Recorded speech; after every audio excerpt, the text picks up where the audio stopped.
Salut, salut, c'est Chris. Donc, on se retrouve dans une nouvelle vidéo. Aujourd'hui, on va parler de corrélation.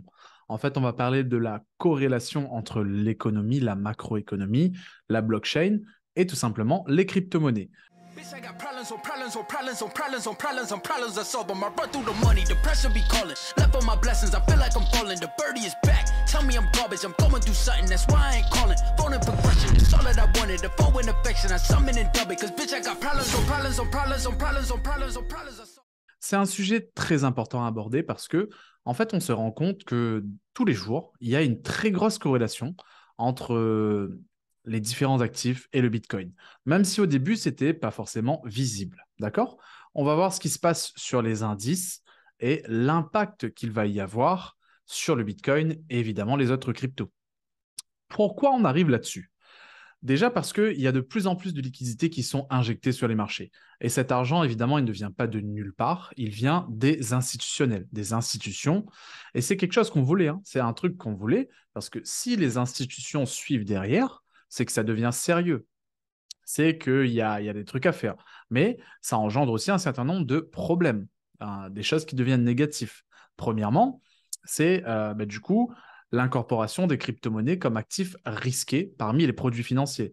C'est-à-dire que quand tu achètes des produits, tu as des indices et tu as des indices risqués. Donc, si les institutionnels se mettent dans le game à investir dans les cryptos, à investir de la liquidité dans les cryptos, forcément, les cryptos, du coup, seront dans ces indices-là, dans ces indices risqués. Donc, comme nous, on est corrélés à ces indices, les cryptos sont corrélés à ces indices, quand ces indices chutent, c'est l'ensemble des cryptos qui chutent derrière. Ça, c'est la première chose. Deuxième chose, ça va être la gestion du risque. Vu que les institutionnels ne tradent pas comme nous, ce ne sont pas des retail traders. Ils ont pas. Moi, par exemple, je trade avec un capital de 100 000 euros aujourd'hui, voire 200 000 euros. Ça dépend des comptes, si je suis avec mon associé, compte en commun ou pas. Mais ces institutionnels, eux, ils tradent avec. C'est des hedge funds, ils tradent avec des milliards. D'accord? Donc, la gestion du risque est différente. Ils ne tradent pas comme nous. C'est une gestion du risque qui va être très forte, très stricte et très corrélée à l'ensemble du marché. Si le marché se porte mal, ils vont avoir une gestion du risque plus stricte et on va avoir un impact sur les produits risqués. Et à l'inverse, si on se retrouve avec une grosse inflation maintenant, on va avoir une injection de liquidité dans les actifs risqués et donc dans les cryptos. Qu'est-ce que je veux dire par là? Si le dollar chute, les institutionnels, les institutions, les investisseurs perdent confiance dans le dollar, ils vont aller chercher refuge dans les actifs, dans les crypto-actifs, tout simplement. Donc, on est un peu entre une forme d'indice monétaire de crypto, c'est-à-dire que là, la crypto va être égale à la technologie de la blockchain et à un produit refuge anti-inflation. Un refuge anti-inflation, puisque c'est quelque chose qui a vocation à croître, d'accord? C'est quelque chose qui a vocation à augmenter, à être du coup apprécié, d'accord? Donc, on compense en injectant des capitaux dans les cryptos pour contrer l'inflation, d'où cette corrélation. En fait, là, les cryptos, ils sont en train de se trouver une place, puisque là, pour l'instant, c'est ni un indice. Les cryptos ne sont ni un indice, ce n'est ni de l'or, ce n'est pas une valeur physique, évidemment. Donc, si jamais on a une crise sociétale un jour, comme là avec la guerre en Ukraine, par exemple, eh ben, la crypto, elle va en pâtir, d'accord? Le cours des cryptos, le cours du Bitcoin en pâtit, comme c'est ce qui se passe avec la guerre en ce moment, d'accord? Vu que on a besoin d'Internet, on a besoin de courant, on a besoin d'énergie, on a besoin de gens connectés. C'est le principe même de la décentralisation. Il faut être connecté et donc il faut de l'énergie pour avoir de la décentralisation. Et ça, c'est un petit peu les limites des cryptos. Ça, c'est la première idée, d'accord? Ça voudrait dire que pour déterminer les vecteurs d'investissement, il faut s'intéresser à la macroéconomie, à l'analyse fondamentale et à la corrélation, d'accord? Voir comment les indices se portent. Donc, je vais te donner un exemple concret, d'accord? Là, on va sur Forex Factory. Forex Factory, c'est un site que je consulte tous les jours, tous les matins même, d'accord? Vraiment pour voir un petit peu les annonces économiques. Là, on est sur le 2 septembre, puisqu'à l'heure où je tourne cette vidéo, on était dimanche, on était dimanche 4 septembre, 23 heures. Là, maintenant, on est lundi 5 septembre à 5 heures à minuit, D'accord? Donc, on vient sur le 2 septembre. Vendredi 2 septembre, qu'est-ce qui s'est passé? On a des annonces économiques rouges. Rouge, ça veut dire que c'est fortement impactant. Notamment sur, ben voilà, du coup, le salaire moyen qui baisse, euh, le chômage des employés agricoles et le chômage agricole et du coup, le taux de chômage qui augmente. D'accord? Le taux de chômage qui augmente. Donc, euh, les annonces rouges concernant le dollar. Et là, qu'est-ce qui se passe du coup? Chômage, inflation. Donc, si tu vas sur les indices le 2 septembre, la corrélation entre les indices et ces nouvelles, on va aller sur voilà, le S&P 500. Qu'est-ce qui s'est passé le 2 septembre? Eh bien, tu as une bougie qui chute, tout simplement. Là, tu le vois bien, cette bougie, là, c'est une bougie qui chute. Forcément, les indices chutent à cause de ces bad news, à cause de ces mauvaises nouvelles. Et bah, maintenant, si on va voir sur le Bitcoin, tu vois que, en fait, c'est un peu pareil. C'est un peu pareil. Qu'est-ce qui s'est passé globalement? On retrouve le 2 septembre cette même bougie rouge qui chute, d'accord? Là, je vais pas te mentir, hein. Je vais même mettre en vue double pour que tu puisses comparer toi-même. Donc là, regarde bien.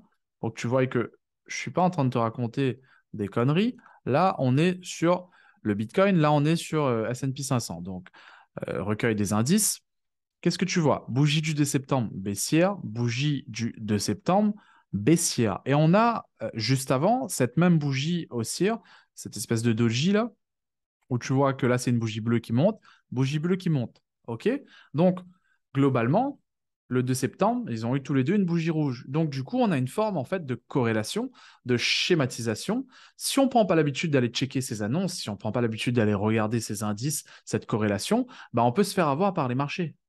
Là, le souci, tu vois, clairement, c'est quoi? C'est que, je vais te donner un exemple. Si quelqu'un, tu as un gars qui aime trader de façon très chartiste, de façon très analyse technique, qu'est-ce qui se dit? Là, on est sur une zone de support, tu vois. Je l'ai mis ici. Si je dézoome, on regarde intérieurement, antérieurement, on est sur une zone de support. Donc, le chartiste, en général, surtout les débutants, qu'est-ce qui se dit?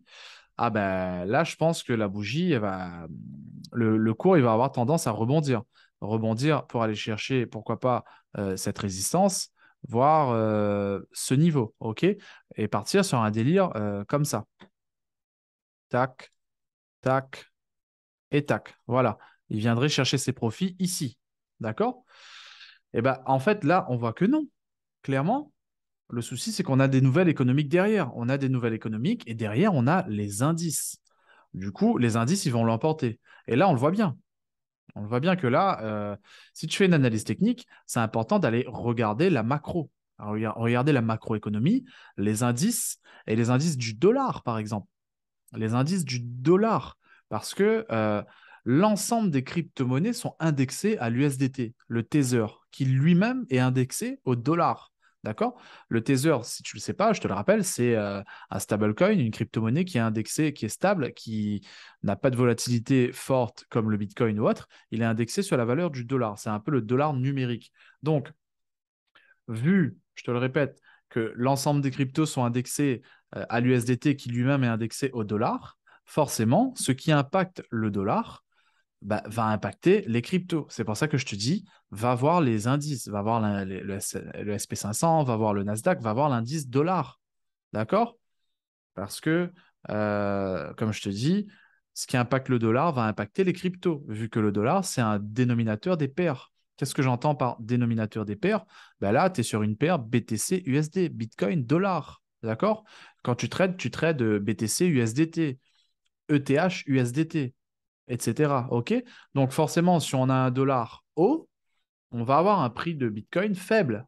Par contre, à l'inverse, si on a un dollar faible, bah, on va avoir un prix de Bitcoin au-dessus. D'accord? On va avoir un Bitcoin assez haut.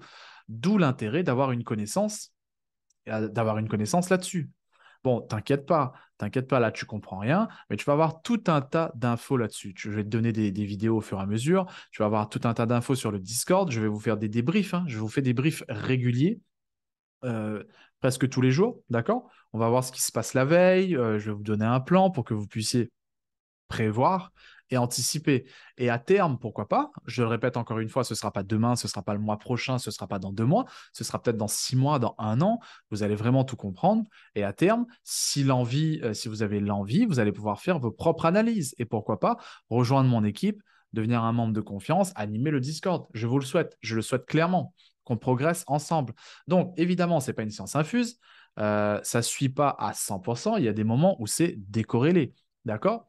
Je vais aller encore une fois en vue double pour qu'ici, voilà, on repart sur cette vue Bitcoin-dollar.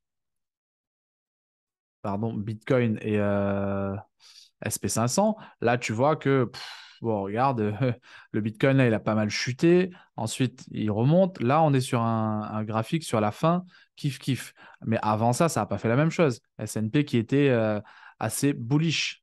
Assez bullish. Du coup, ça ne suit pas à 100%, ce n'est pas une science infuse.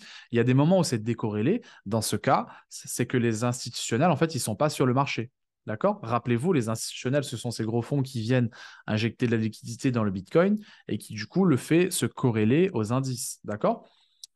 Donc, dans tous les cas, on a la présence du dollar dans les paires. Donc, le Bitcoin, il réagira aussi face à l'économie globale, soit par son rôle de contrer l'inflation, d'accord, par son rôle d'anti-inflation, soit via son rôle de technologie, de révolution technologique par rapport aux indices. OK? Donc, tout ça, il faut pouvoir le contrôler dans son analyse technique. Donc, encore une fois, suis bien toutes les vidéos, suis bien tous les lives, d'accord, les rediffusions si tu travailles à ce moment-là, et je te promets qu'on va avancer ensemble, on va construire tout ça ensemble, tu vas tout comprendre et tu vas tout exploser. Bon visionnage à toi et bon trading.